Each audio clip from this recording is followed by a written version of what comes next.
Sunt Milena Tomescu, asistent social în cadrul Asociației Mame, organizație non-profit care de 12 ani oferă sprijin copiilor diagnosticați cu boli grave. În perioada 20 octombrie 2020, 31 martie 2021, am derulat proiectul Factorii Esențiali pentru o sănătate bună, alimentația și mișcarea, sprijinit financiar de Kaufland România, prin programul În stare de bine, implementat de Fundația pentru Dezvoltarea Societății Civile.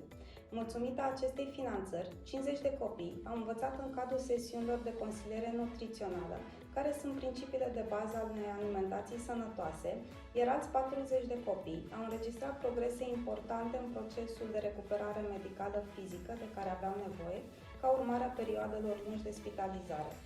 De asemenea, tot în cadrul acestui proiect, împreună cu specialiștii Asociației Mame, am realizat o broșură în care am adunat informații utile privind adoptarea unui stil de viață sănătos, atât pentru copii cât și pentru părinți. Acest material informativ, alături de o serie de articole de specialitate realizate pe teme de mișcare și nutriție, pot fi accesate online la secțiunea dedicată proiectului pe site-ul www.asociațiamame.ro. Mulțumim Kaufland România pentru că ne sunteți alături, împreună facem diferența în viața copiilor, contribuind la sănătatea și dezvoltarea lor armonioasă.